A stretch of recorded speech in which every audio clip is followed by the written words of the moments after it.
ನಮಸ್ಕಾರ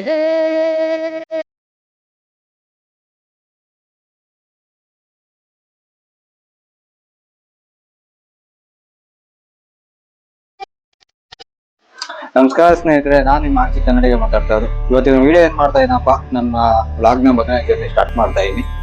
ಅದು ನಮ್ಮ ತಾಯಿ ಜೊತೆ ವ್ಲಾಗ್ ಸ್ಟಾರ್ಟ್ ಮಾಡ್ತಾ ಹೇಳಿದೆ. ಇವತ್ತು ಆ ವಿಡಿಯೋ ಸ್ಟಾರ್ಟ್ ಮಾಡ್ತಾ ಇದೀನಿ. ನಮ್ಮ ತಾಯಿಗೆ 5 ಆಪ್ಷನ್ ಕೊಟ್ಟಿದೆ, 5 ದೇವಸ್ಥಾನದ ಹೆಸರುಗಳು ಕೊಟ್ಟಿದ್ದೆ. ಅದರಲ್ಲಿ ನಮ್ಮ ತಾಯಿ ಬಂದೀಗ ಒಂದು ದೇವಸ್ಥಾನ ಸೆಲೆಕ್ಟ್ ಮಾಡಿದೆ. ಅದು ಯಾವ್ದಪ್ಪ ಅಂದ್ರೆ ಶ್ರೀ ರಾಘವೇಂದ್ರ ಸ್ವಾಮಿ ಮಠಕ್ಕೆ ಹೋಗ್ತಾ ಇದೀವಿ ನಾವೀಗ.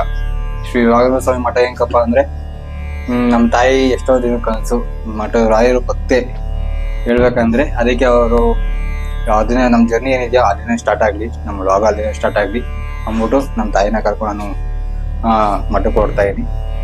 ಏನಪ್ಪಾ ಅಂದ್ರೆ, ಇವ್ರು ನಮ್ಮ ತಾಯಿ ಹೆಸರು ಬಂದು ರತ್ನಮ್ಮ ಅಂತ. ನಮ್ಮ ತಾಯಿಗೆ ಕ್ಯಾಮ್ರಾ ಮುಂದೆ ಸ್ವಲ್ಪ ನಾಚಿಕೆ ಜಾಸ್ತಿ. ಇವಾಗ ನಾವು ಮೆಜೆಸ್ಟಿಕ್ ಹೊರಡ್ತೀವಿ. ಮೆಜೆಸ್ಟಿಕ್ ಬಸ್ ಬಂದು ನಮ್ದು 8:15 ಮಂತ್ರಾಲಯಕ್ಕೆ. ಇಲ್ಲಿಂದ ಹೊರಡ್ಬೇಕು.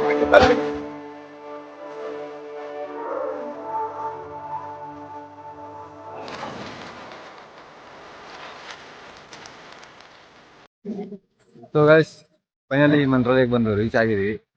ಮಂತ್ರಾಲಯದ ಆರ್ಚ್ ನೋಡಬಹುದು ನೀವು. ಮಂತ್ರಾಲಯದ ಆರ್ಚ್ ಅಲ್ಲಿ ಕಾಣ್ತಾ ಇದೆ. ಅದೇ ಮಂತ್ರಾಲಯದ ಆರ್ಚ್ ಬಂದು ಫೈನಲಿ ಮಂತ್ರಾಲಯಕ್ಕೆ ಬಂದಿದೀವಿ. ಕರ್ಕೊಂಡು ನೋಡಿ, ಇವಾಗ ನೆಕ್ಸ್ಟ್ ಮಂತ್ರಾಲಯಕ್ಕೆ ದರ್ಶನಕ್ಕೆ ಹೊರಡ್ಬೇಕು. ಅಲ್ಲಿ ಹೋಗಿ ನೆಕ್ಸ್ಟ್ ವಿಡಿಯೋ ಕಂಟಿನ್ಯೂ ಮಾಡ್ತೀನಿ. ಬನ್ನಿ, ಹಂಗೆ ಈ ವಿಡಿಯೋ ಹಂಗೆ ನೋಡ್ತಾನೆ ಇರಿ, ಎಲ್ಲಿ ಸ್ಕಿಪ್ ಮಾಡಕ್ ಹೋಗ್ಬೇಡಿ. ಮಂತ್ರಾಲಯಕ್ಕೆ ಬಂದಾಯ್ತು. ಈಗ ಮುಂದೆ ಇದೆ ಮಂತ್ರಾಲಯ. ಇಲ್ಲಿಂದ ನಾವು ಇವಾಗ ಇಲ್ಲಿಂದ ದರ್ಶನಕ್ಕೆ ಈ ಲೈನ್ ಹೊರಡ್ಬೇಕು. ನಾವೀಗ ಈ ಲೈನ್ ಹೊರಟಿ ದರ್ಶನ ಮಾಡ್ಕೊಂಡು, ನೋಡಿ ಎಷ್ಟು ಜನ ಇದಾರೆ ಅಂತ ನೋಡಿ. ಇದೇ ಇದಾರೆ ಮಂತ್ರಾಲಯದ ಮೈನ್ ಇದು ನೋಡ್ತಾ ಇದ್ದಾರಲ್ಲ, ಇದೇ ಮಂತ್ರಾಲಯ. ನೋಡಿ ದರ್ಶನ ಮಾಡ್ಕೊಂಡು ಬಂದು ನಾನು ಇದ್ರ ಮಂತ್ರಾಲಯದ ಬಗ್ಗೆ ತಿಳಿಸೋ ಪ್ರಯತ್ನ ಮಾಡ್ತೀನಿ. ಹೀಗೆ ವಿಡಿಯೋ ನೋಡ್ತಾನೆ ಇರಿ.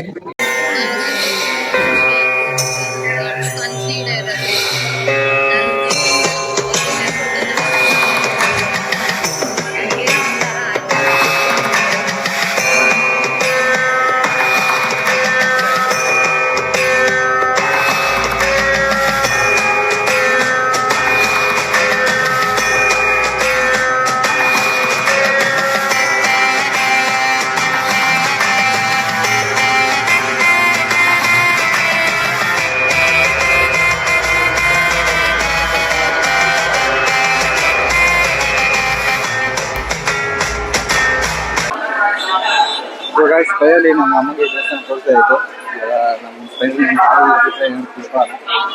ನನ್ಗಂತೂ ತುಂಬಾ ಖುಷಿ ಆಯ್ತು. ನನ್ ದೊಡ್ಡ ಕನ್ಸು ಈಡೇರದೆ.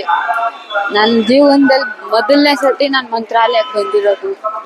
ನನ್ಗೇನೋ ಒಂಥರ ಆಯ್ತಾಯ್ತು, ಖುಷಿ ಆಯ್ತದೆ. ನನ್ ಮಗ ಅಂತೂ ಇಂತೂ ಒಂದ್ ಭಾಗ ನನ್ ತೋರಿಸ್ತಾ ರಾಯರ ದರ್ಶನ ಮಾಡ್ಸವ್ನಿ. ಹಿಂಗೆ ಅವ್ನಿಗೆ ಆರೈಸಿ ಪೂರೈಸಿ ಅವ್ನ್ ಬೆಳೆಸಿ. ಇನ್ನ ತುಂಬಾ ಇದೆ ನೋಡೋದು. ನಮ್ದು ಚೆನ್ನಾಗೈತೆ. ಇನ್ನ ನೋಡ್ಬೇಕು ಅನ್ಸ್ತದೆ. ಚೆನ್ನಾಗೈತೆ. ಸೊ ಗೈಸ್, ಫೈನಲಿ ದರ್ಶನ ಎಲ್ಲ ಮುಗ್ದಿ ಆಯ್ತು. ಇವಾಗ ದರ್ಶನ ಎಲ್ಲ ಮುಗಿಸ್ಕೊಂಡು ಇವಾಗ ಆಚೆ ಬಂದಿದ್ದೀನಿ. ಈ ಜಾಗ ಸ್ವಲ್ಪ ಕೆಲವು ಇನ್ಫಾರ್ಮೇಶನ್ ಕೊಡೋ ಪ್ರಯತ್ನ ಮಾಡ್ತೀನಿ. ಗೊತ್ತಿರೋಷ್ಟು ಇನ್ಫಾರ್ಮೇಶನ್ ಕೊಡೋ ಪ್ರಯತ್ನ ನಿಮ್ಗೆ ಮಾಡ್ತೀನಿ. ಈಗ ಈ ಜಾಗ ಎಲ್ಲಿದೆಯಪ್ಪ ಅಂದ್ರೆ, ಭಾರತದ ಆಂಧ್ರ ಪ್ರದೇಶದ ಕಾರ್ನೂಲು ಜಿಲ್ಲೆಯ ಕರ್ನಾಟಕದ ಗಡಿ ಭಾಗದಲ್ಲಿ ಇರುವಂತಹ ತುಂಗಭದ್ರಾ ನದಿ ಏನಿದೆಯಲ್ಲ, ಆ ದಂಡೆಯಲ್ಲೇ ಇದೆ. ಈ ಜಾಗವನ್ನು ಫಸ್ಟ್ ಮಂಚಾಲೆ ಎಂಬ ಹೆಸರಿನ ಕರಿತಾ ಇದ್ರು. ಈ ಮಂಚಾಲೆ ಎಂಬ ಹೆಸರು ಹೆಂಗಪ್ಪ ಬಂದಿರ್ಬೋದು ಅಂದ್ರೆ, ಇಲ್ಲಿನ ಅಧಿದೇವತೆಗಳಾದಂತಹ ಮಂಚಾಲಾಂಬಿಕೆ ಅಂದರೆ ಮಂತ್ರಾಲಯ ಅಂಬಿಕೆ ಎಂಬ ಹೆಸರಿಂದ ಕರಿತಾ ಇದ್ರು. ಈ ಜಾಗವನ್ನು ಮೊದಲು ಯಾರಪ್ಪ ಆಳ್ತಿದ್ರಪ್ಪ ಅಂದ್ರೆ, ಹಿರಣ್ಯಕಶಿಪು ಏನಿದ್ರಲ್ಲ, ಅವರು ಈ ಜಾಗವನ್ನು ಆಳ್ತಿದ್ರು ಅಂತ ಇತಿಹಾಸ ಪುಟಗಳಿರುತ್ತೆ. ಈ ಹಿರಣ್ಯಕಶಿಪು ಏನಿದ್ರಲ್ಲ, ಅವರ ಅಧಿದೇವತೆನೇ ಈ ಮಂಚಾಲಾಂಬಿಕೆ. ಈ ಮಂಚಾಲಾಂಬಿಕೆಯನ್ನ ಹಿರಣ್ಯಕಶಿಪುವಿನ ಮಗನಾದಂತಹ ಪ್ರಾಣನಾದವ್ರು ಏನಿದ್ರಲ್ಲ, ಅವರು ಈ ತಾಯಿನ ಪ್ರತಿನಿತ್ಯ ಪೂಜೆ, ಯಜ್ಞ, ಯಾಗಾದಿಗಳನ್ನ ಮಾಡ್ತಿದ್ರು.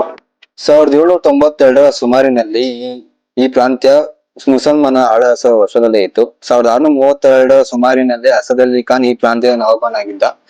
ರಾಯರು ತೀರ್ಥಾಟನೆಯ ಸಮಯದಲ್ಲಿ ರಾಯರು ಈ ಜಾಗಕ್ಕೆ ಭೇಟಿ ನೀಡಿದಾಗ, ಇಲ್ಲಿನ ನವಾಬ ಏನಿದ್ನಲ್ಲ, ಅವನು ರಾಯರ ತಪಶಕ್ತಿಗೆ ಮಾರು ಹೋಗಿ ಅವನು ರಾಯರಿಗೆ ಕೇಳ್ತಾನೆ, ನಿಮ್ಗೆ ಏನು ಬೇಕು ಅಂತ ಕೇಳಿದಾಗ ರಾಯರು ನಂಗೆ ಈ ಪ್ರಾಂತ್ಯವನ್ನು ಕೊಡು ಅಂತ ಕೇಳ್ತಾರೆ. ಪಕ್ಕದಲ್ಲಿ ಇದ್ದಂತಹ ದಿವಾನರು ಪುನೀತ ವೆಂಕಣ್ಣ ಏನಿದ್ರಲ್ಲ, ರಾಯರ ಮಾತಿಗೆ ಆಶ್ಚರ್ಯಗೊಂಡು ಈ ಮರಳು ಮತ್ತು ಕಾಡಿನಿಂದ ಕೂಡಿರುವಂತಹ ಪ್ರಾಂತ್ಯವು ನಿಮ್ಗೆ ಏನಕ್ಕೆ ಬೇಕು ಅಂತ ಕೇಳಿದಾಗ ರಾಯರ್ಗೆ ಹೇಳ್ತಾರೆ, ನಾನು ಈ ಸತ್ಯಯುಗದಲ್ಲಿ ನಾನು ಪ್ರಹ್ಲಾದನಾಗಿದ್ದಾಗ ನಾನು ಇದೇ ಜಾಗದಲ್ಲಿ ಯಜ್ಞ ಯಾಗಾದಿ ಮಾಡಿದ್ದೆ ಅಂತ ಹೇಳಿದಾಗ ಅವರ ಮಹತ್ವವನ್ನು ಈ ಜಾಗದ ಮಹತ್ವವನ್ನು ತಿಳಿಸ್ತಾರೆ.